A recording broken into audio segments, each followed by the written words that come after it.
Saudações, Vigia das Pessoas. Estamos apresentando Sala VIP. Hoje,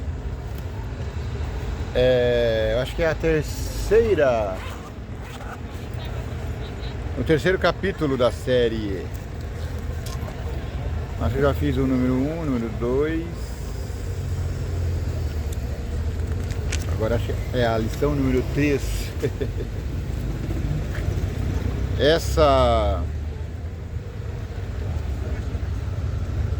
Essa série, ela foi criada para comentar os escritos dos evangelistas. Sim, na série O Sétimo Reino da Terra, nós já comentamos os livros de Lucas e João. Só que para a série não ficar muito maior do que eu tinha imaginado, então eu não comentei Marcos e nem Mateus. Isso eu vou fazer à parte, tá bom? E aí eu criei essa série chamada Sala VIP, que vai discorrer sobre a lição da escola sabatina, que é a lição que os da Igreja da Laodiceia estudam semanalmente. Hoje o título da lição é Controvérsia. E essa lição ela fala sobre o livro de Marcos. Esse Marcos é o mesmo João Marcos que acompanhou Paulo em algum trabalho missionário, tá bom? Aliás, ele foi o pivô da peleja entre Marcos e Barnabé, entre Paulo e Barnabé. Mas está contado lá na série Sétimo Reino. Eu acho que o último capítulo que eu vou postar, acho que amanhã, tá bom? Amanhã, só para você saber, será dia 3 de setembro de 2024. Não sei quando é que você está ouvindo isso, mas isso quer dizer que a publicação a que estou me referindo já está aí. É o capítulo, acho que 61 da série Sétimo Reino da Terra. Hoje, comentando a lição do Evangelho de Marcos, o título é Controvérsias. Controvérsias são assuntos que se contradizem entre si. Você fala uma coisa, outro fala, você falou isso, eu não fiz, você falou, você fez aquilo, não pode, blá, blá, blá, blá, blá, blá. Olha o verso para inculcar. Jesus acrescentou: o sábado foi estabelecido por causa do homem, e não o homem por causa do sábado. Assim, o Filho do Homem é Senhor também do sábado. Marcos 2, 27 e 28. Os textos de Marcos 2, 1 a 28 e 3, 1 a 6 contêm 5 histórias que ilustram o ensino de Jesus em controvérsia, em contradição com o ensino dos líderes religiosos da época. Essas histórias são apresentadas sob um padrão literário no qual cada história sucessiva se liga à anterior por meio de um tema paralelo. Um tema que vai assim, ó, lado a lado. A última história dá uma volta e se reconecta com a primeira. Cada uma dessas histórias ilustra aspectos de quem Jesus é, conforme exemplificado pelas declarações de Marcos 2:10, 17, 20, 28. As lições de domingo, segunda e terça aprofundarão o significado desses relatos e das declarações de Cristo. Marcos 3, 20 a 35 é o texto de estudo da quarta e quinta-feira. O que estudaremos também é um exemplo de uma técnica usada por Marcos, conhecida como histórias em formato de sanduíche. Essa técnica narrativa ocorre pelo menos 6 vezes em Marcos. Em cada caso, o foco está em algum aspecto importante da natureza de Jesus e de seu papel como Messias, ou na natureza do discipulado. Nessa semana vamos ler alguns relatos sobre Jesus e descobrir o que podemos aprender com ele. A capa da historinha é essa aqui, ó. Controvérsias.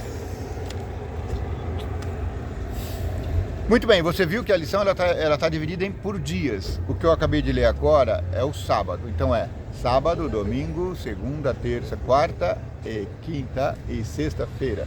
São 7 dias estudando.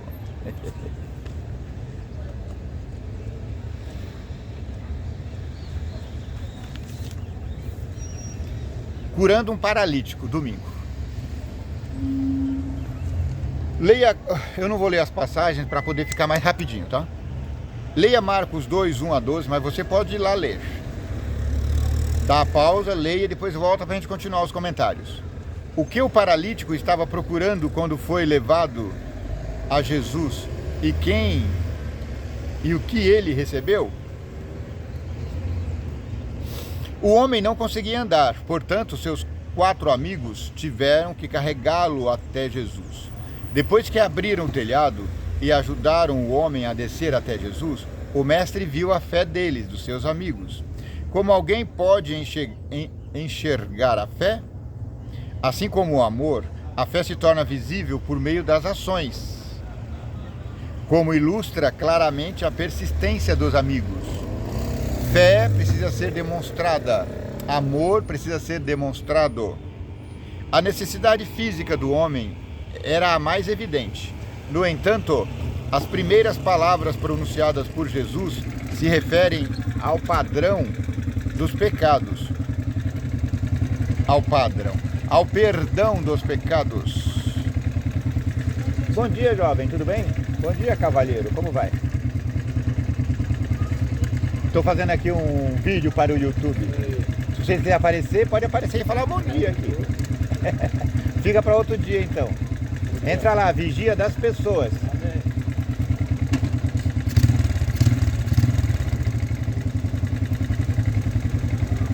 O homem não disse uma palavra sequer durante toda a cena. Em vez disso, os líderes religiosos se opuseram mentalmente ao que Jesus tinha acabado de dizer. Eles consideraram suas palavras como blasfemas, ofensivas a Deus, por supostamente assumirem prerrogativas que pertencem somente a Deus. Jesus enfrentou os oponentes no próprio terreno deles, usando um estilo de argumentação que era bastante típico dos rabinos, conhecido como do menor para o maior. Uma coisa é dizer que os pecados de uma pessoa são perdoadas. Isso é fácil, todo mundo pode falar. Seu pecado está perdoado. Outra coisa bem diferente é realmente fazer um paralítico andar. Se Jesus era capaz de fazer aquele homem andar pelo poder de Deus, então sua reivindicação de perdoar pecados estava confirmada. Leia Miqueias 6 a 8, como esse texto explica o que estava acontecendo entre Jesus e os líderes. Dá o pausa, leia lá e volta aqui. Aqueles líderes tinham perdido de vista o que realmente importa: justiça, misericórdia e humildade. Estavam tão obcecados em defender a ideia que tinham de Deus, que ficaram cegos para a obra de Cristo, que ocorria diante deles. Aqueles homens não mudaram sua percepção sobre Jesus, embora ele tivesse dado evidências de que veio de Deus. Jesus mostrou que era capaz de ler a mente deles, o que já não era pouca coisa. E curou o paralítico na presença deles, de forma que não podiam negar.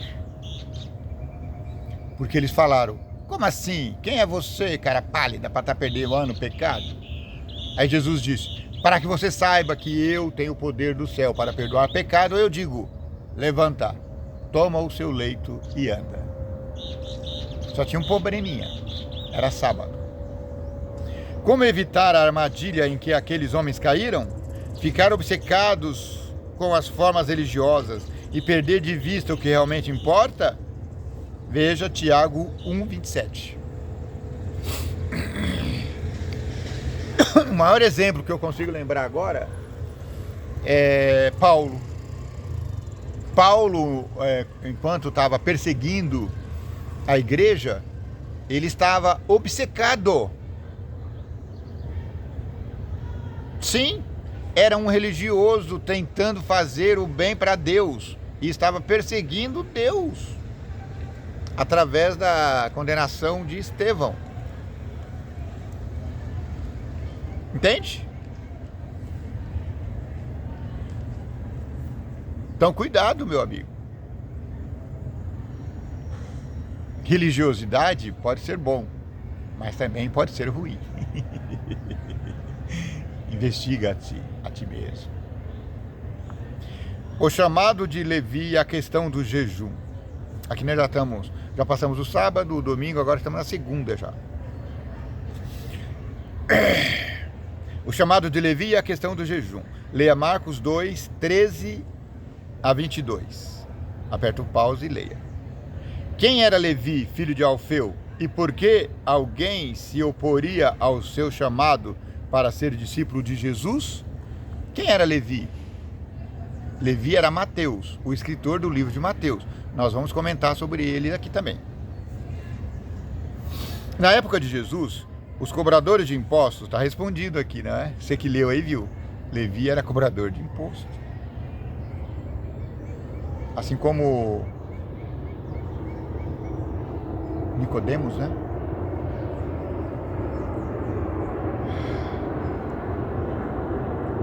Na época de Jesus, os cobradores de impostos eram funcionários públicos que trabalhavam para o governo local ou para Roma.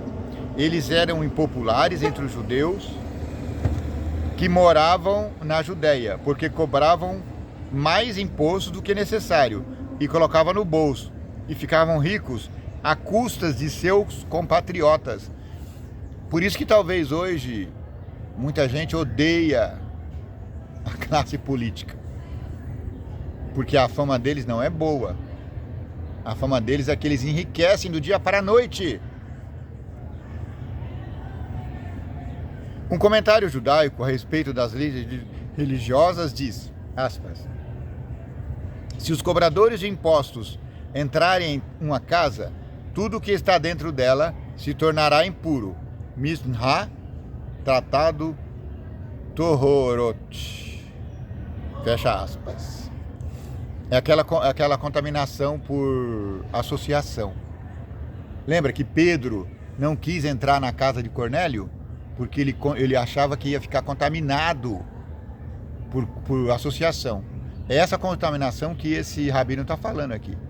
Então, um judeu crente entra na casa de um cobrador de imposto, houve ali uma contaminação. Ele ficou impuro. Impuro não, ele ficou comum.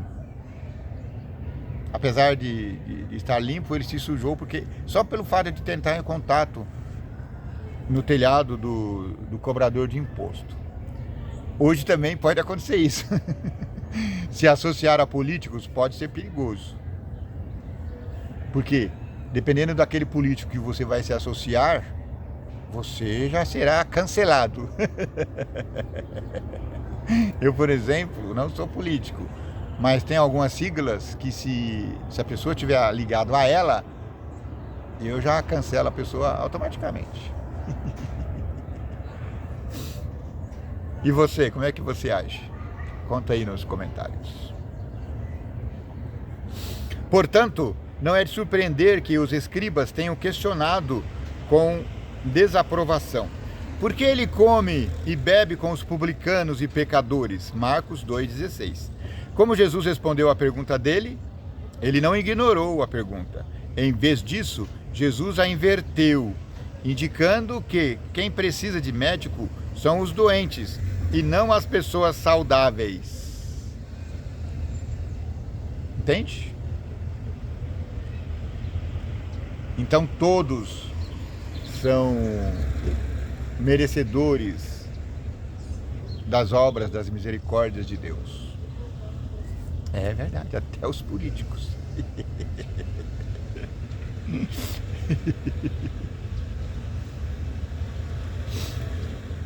Com isso, ele reivindicou o título de médico espiritual. Jesus é o médico dos médicos, aquele que cura a alma adoecida pelo pecado.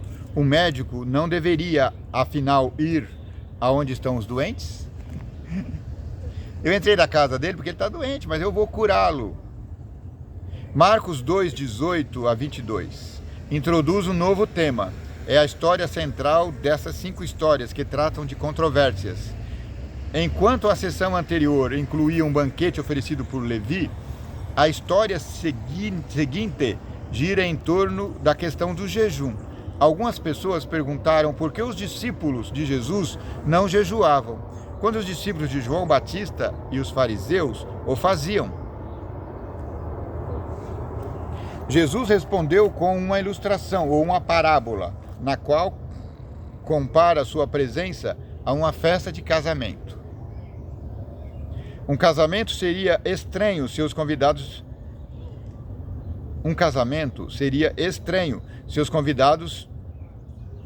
jejuassem. Um casamento, no entanto, predisse um dia em que o noivo seria tirado, uma referência à cruz. Jesus seria morto. Então haveria bastante tempo para jejuar. Jesus foi morto, subiu ao céu.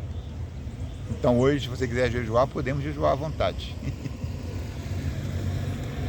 Jesus usou duas ilustrações que contrastam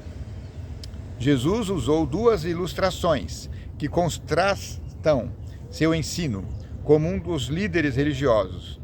Pano novo em roupa velha, vinho novo em odres, recipientes de couro, velhos, odres, recipiente de couro, feito de, acho que é de couro de cordeiro, não sei. Que modo interessante de contrastar o ensino de Cristo com o dos líderes. Os métodos daqueles mestres haviam se tornado bastante deturpados. Mesmo a verdadeira religião pode ser transformada em trevas se as pessoas não ficarem atentas. Cuidado com a sua religião. Você pode estar equivocado. Quem são os publicanos de hoje? Eu já até dei a dica, né? Como podemos mudar nossa visão sobre eles? Tá difícil. Tá difícil. Mas eu tento. Chega período eleitoral, eu fico atento para ver o que estão falando e como estão dizendo. Terça-feira, Senhor do Sábado. Em Marcos 2, 23 e 24, os fariseus acusaram os discípulos de transgredir o sábado. De acordo com a tradição judaica, 39 formas de trabalho eram proibidas no sábado. O que na mente dos fariseus incluía o que os discípulos tinham feito? Eles entravam na seara e colhia, pegava espigas e comia. Isso era trabalhar. Por isso que eles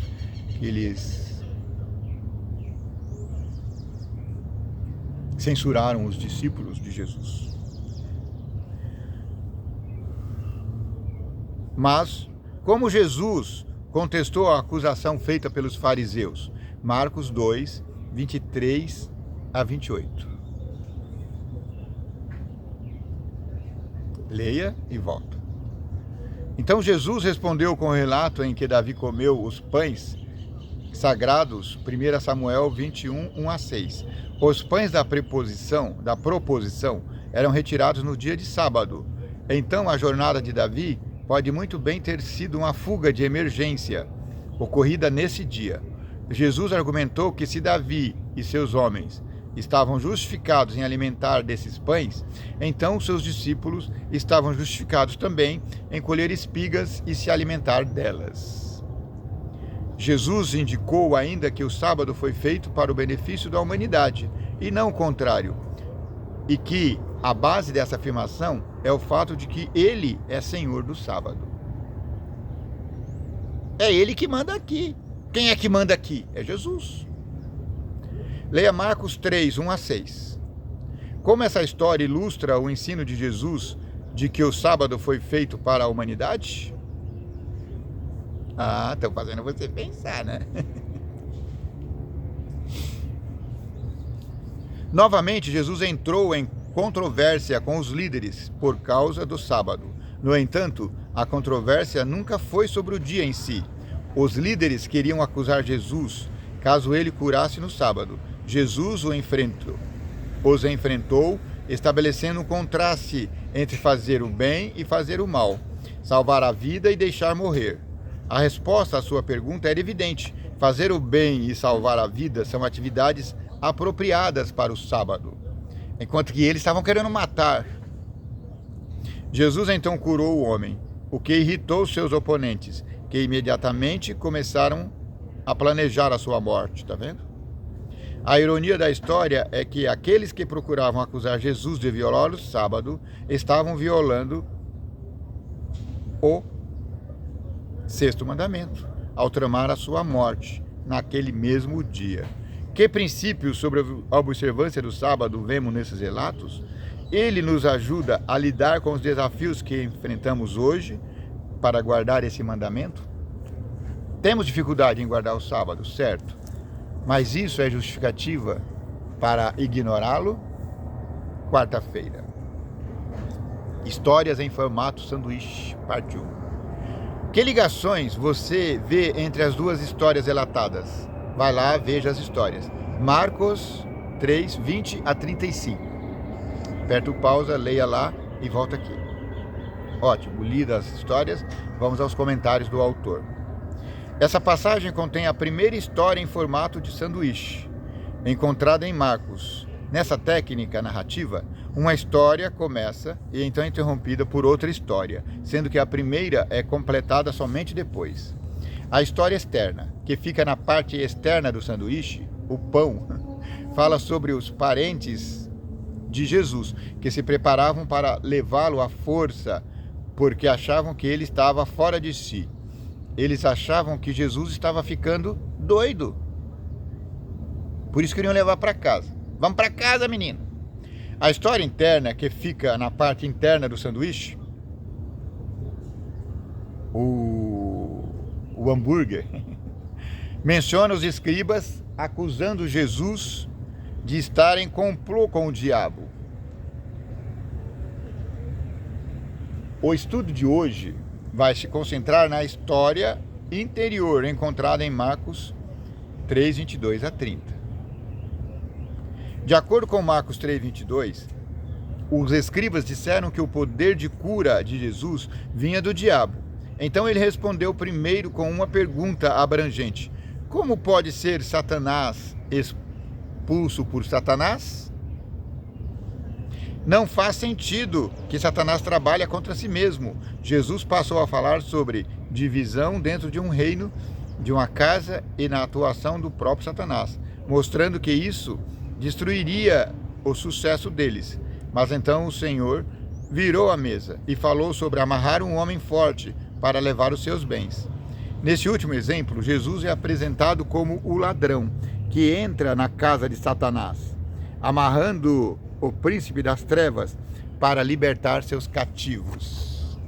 Interessante esse comentário aqui, né? E também nessa mesma passagem está a pergunta: qual é o pecado imperdoável? E que isso significa? Marcos 28 a 30. O pecado imperdoável é o pecado contra o Espírito Santo, que consiste em atribuir ao diabo a obra do Espírito Santo. Eu já falei isso aqui várias vezes nos vídeos. Então você não pode atribuir ao inimigo de Deus obras que Deus fez. Como diz Gamaliel, cuidado para não estar lutando contra Deus.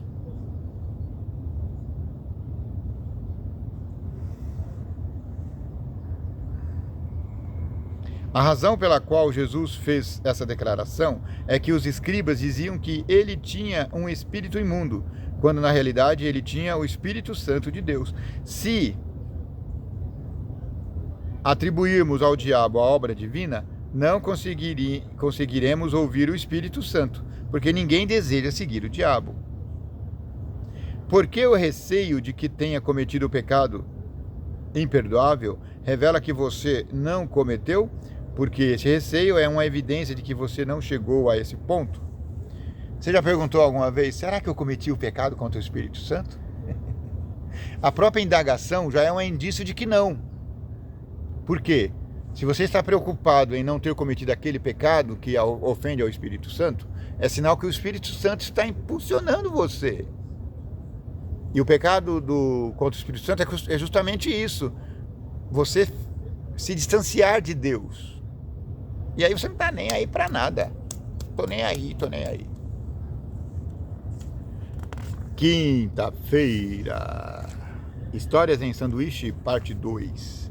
Leia Marcos 3, 20 e 21. Que experiência levou a família de Jesus a considerá-lo como fora de si? Lembra que eles estavam falando que a primeira história é que os irmãos de Jesus estavam querendo levar ele embora porque estava fora de si. Aí Jesus conta essa história do...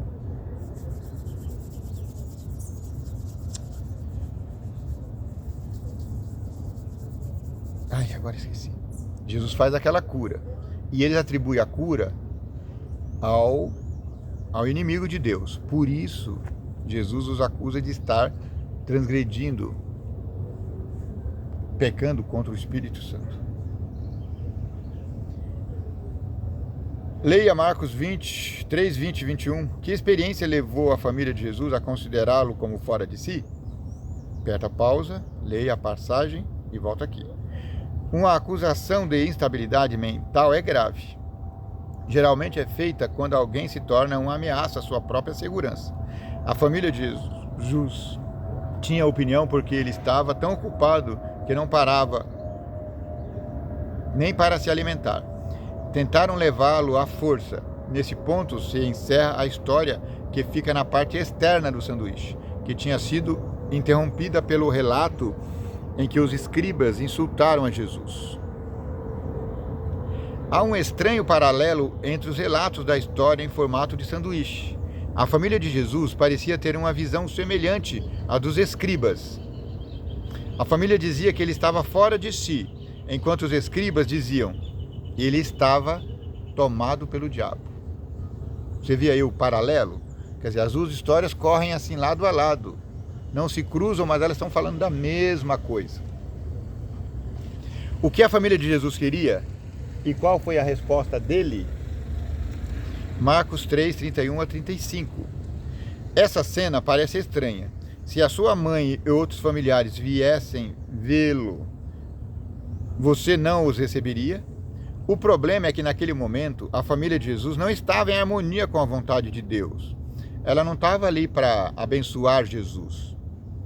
Jesus reconheceu isso e redefiniu o conceito de família. Aquele que faz a vontade de Deus é seu irmão, irmã, mãe. Está entendendo? Melhor é obedecer a Deus do que aos nossos familiares. Ele é o Filho de Deus e aquele que se alinha com a vontade de Deus torna-se sua família. Amém. As duas partes dessa história, em formato de sanduíche, contêm uma profunda ironia.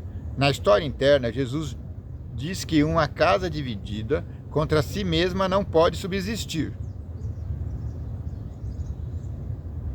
À primeira vista, parece que na história externa à casa de Jesus, sua família está dividida. Mas Jesus resolve esse enigma ao redefinir o conceito de família, afirmando que os que fazem a vontade de Deus, junto com Ele, são sua família. Muitas vezes, ao longo da história, os cristãos se viram alienados de seus próprios parentes. É comum pai expulsar filho porque se tornou cristão. Aqui até que não acontece isso, mas lá no Oriente acontece muito.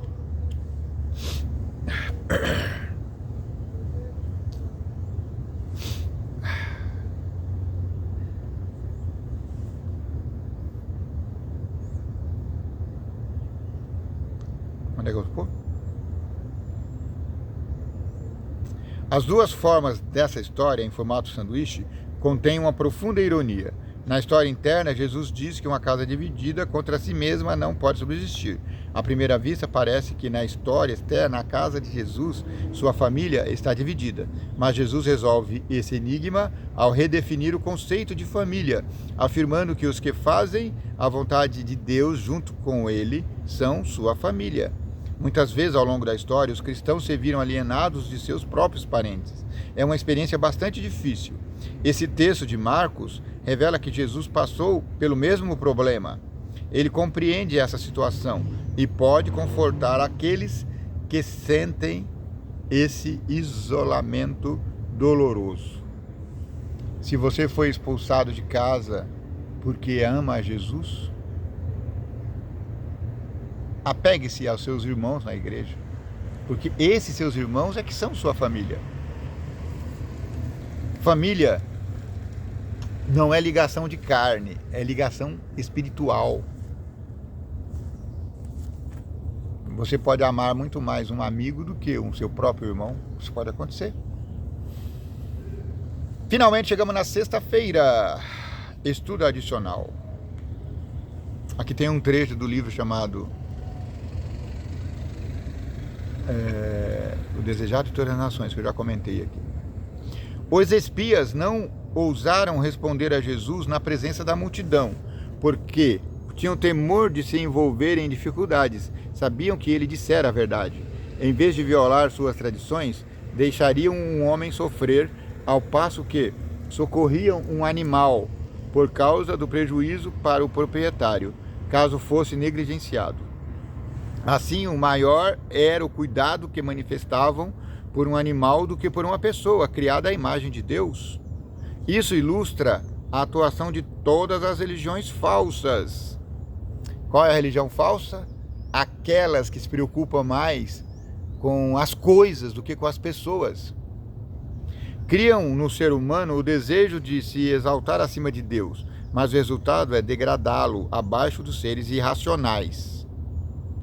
Toda religião que combate a soberania de Deus tira do ser humano a glória que lhe pertencia na criação. Ele é restituída em Cristo. Toda religião falsa ensina seus adeptos a serem descuidosos para com as necessidades, sofrimentos e direitos humanos. Por isso que eu falo sempre aqui, ame ao seu inimigo, alimentando-o, ajudando os órfãos, as viúvas. Isso é verdadeira religião. O Evangelho dá alto valor à humanidade, como a aquisição do sangue de Cristo, e ensina um amável interesse pelas necessidades e aflições humanas.